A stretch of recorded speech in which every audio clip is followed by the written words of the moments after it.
Bom dia, turma do quarto ano. Hoje a gente tem um conteúdo muito interessante, né?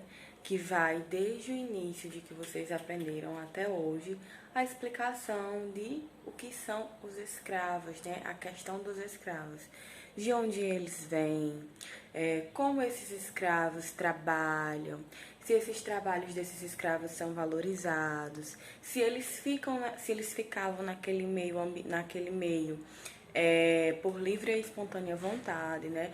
Na página 98, vamos acompanhar a leitura. Desde já, uma ótima terça-feira, uma ótima aula e passando para agradecer pelas mensagens de carinho que a tia propôs na nossa aula de orientação humana, né? Gostei muito, tá bom?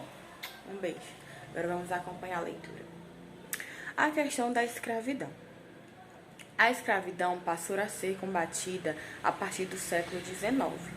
Em diversos lugares do mundo, no Brasil, essa questão dividia opiniões. De um lado, havia pessoas que desejavam o fim do trabalho escravo, escravos, ex-escravos, escritores, jornalistas e outros profissionais. Então, vocês podem ver que de um lado existiam pessoas que queriam que acabasse aquele trabalho escravo, né? Aquele sofrimento. E de outro lado, os que desejavam a permanência da escravidão, fazendeiros e comerciantes de escravos, pois lucravam muito com aquele tipo de trabalho. O grupo que defendia a abolição da escravidão ficou conhecido como abolicionista. Então, naquele tempo, todas as pessoas que defendiam a causa dos escravos, que queriam que eles parassem de trabalhar, que queriam que eles tivessem e curtissem a cultura deles, né? Que queriam que eles vivessem a vida dele com aquele meio de trabalho que eles trabalhavam tanto para fazer o pé de vida deles, né? Do mesmo jeito que os fazendeiros fizeram os seus e depois começaram a pegar pessoas para escravizar, para que continuassem fazendo o trabalho deles.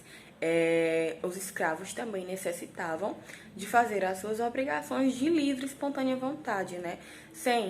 Por quê? Porque naquele tempo, se eles não fizessem, eles eram chicoteados. Eu não sei se vocês já viram a mamãe de vocês ou a vovó. Em 2012 passou uma novela chamada Sim a Moça. Gente, essa novela é maravilhosa. Ela retrata tudo sobre a escravidão, sobre os chefes de fazenda, né? Sobre como era aquela escravidão. Eu particularmente amo essa novela, tanto é que nos meus tempos livres já voltei a assistir de novo, porque eu acho muito interessante. Então, as pessoas ficaram conhecidas como os abolicionistas, né? Aquelas pessoas que lutavam pelos escravos, que defendiam as ideias e o direito dos escravos. Então, daí vocês pensam nas reflexões de vocês sobre tudo que vocês já estudaram em história e viram a diferença da classe social, os pretos e os brancos. Como é que vocês acham que era essa relação entre os pretos e os brancos? Como era que os pretos eram tratados naquele tempo? Já basta dizer, né? Foram pegados para ser escravos, cumprir as vontades, as necessidades, tanto que os chefões tinham esposa, sim, mas eles ainda assim abusavam das escravas. Eles pegavam, usufruíam do corpo das escravas, justamente pela necessidade deles. Mesmo que as escravas não quisessem, acontecia isso. E isso na novela é retratado também. Todos os casos. Tinha chefes de fazenda que até engravidavam as escravas e deixavam o filho como se fosse sem nenhum pai, sabe? Deixava pra lá, sem nada, porque eles não queriam ser reconhecidos como uma pessoa que ficou com uma pessoa preta, como uma escrava. Então, olhem o texto que a tia acabou de ler com vocês e reflitam sobre isso e pesquisem também como eram os escravos, as imagens, como eram as lutas, como era o que eles faziam para fugir daquele ambiente, se eles conseguiam, como era a cultura deles, que eles também tinham cultura, mesmo que eles não pudessem exercer, eles também tinham cultura. E tia, me diz uma coisa, eles conseguiram se libertar por quê? A gente vai descobrir agora. A conquista da liberdade. No período da escravidão, muitas pessoas deixavam de ser escravas por meio de uma carta de alforria. Eles recebiam, os chefões recebiam uma carta liberando eles. Esse documento garantia a liberdade a alguém que havia sido escravizado. As cartas de alforria podiam ser cedidas pelos senhores aos escravos ou podiam ser compradas. Algumas pessoas conseguiam juntar dinheiro até que pudessem comprar a própria liberdade. Outras tornavam-se livres quando seus amigos proprietários assim decidiam, o que costumava acontecer quando os escravos ficavam velhos ou quando os proprietários queriam demonstrar gratidão pelos serviços prestados. Então, a gente vê aí que em meio a tanto sofrimento dos escravos, né, eles conseguiram essa possível liberdade através de uma carta ou através do seu suor, trabalhando dia a dia, noite a noite, para juntar aquele dinheiro e ser libertado, né? E na página 99 tem as leis contra a escravidão. O grupo dos abolicionistas pressionava o governo imperial pelo fim da escravidão. Além disso, outros países, como a Inglaterra, também pressionavam o Brasil pelo fim da escravidão, pois vendiam seus produtos no país e desejavam que mais pessoas tivessem dinheiro para comprá-los. Com o objetivo de diminuir as pressões, o governo imperial passou a aprovar leis que combatiam a exploração do trabalho escravo. Observe o quadro. A primeira lei, 1850, Lei Eusébio de Queiroz, proibia o transporte de pessoas da África para trabalhar como escravos no Brasil. Essa foi a primeira lei. A segunda lei, 1871, Lei do Ventre Livre, tornava livre os filhos de escravos nascidos a partir daquela data.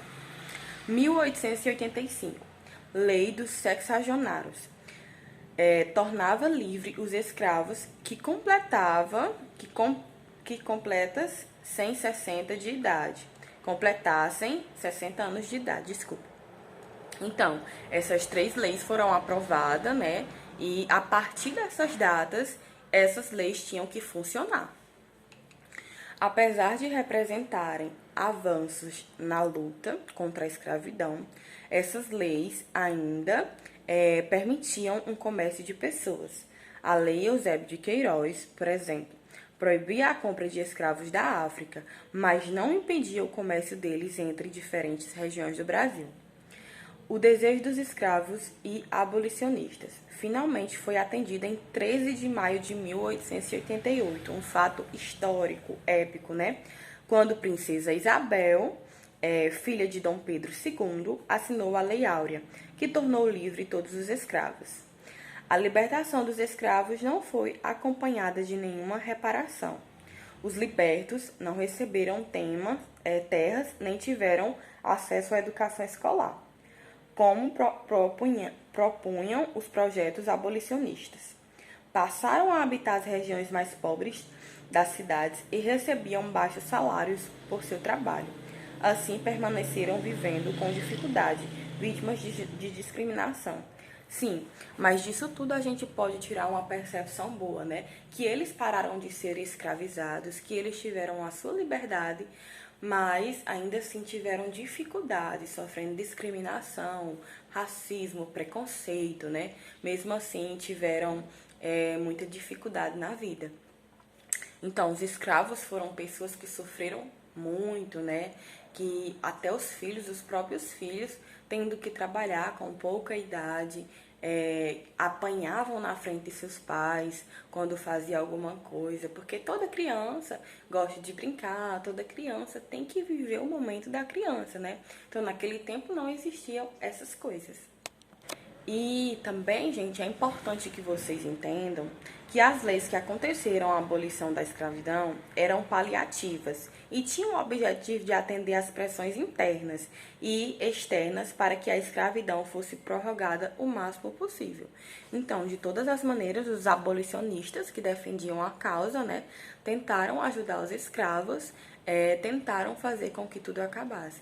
E diante de tudo, em 1888, a princesa Isabel libertou os escravos, né?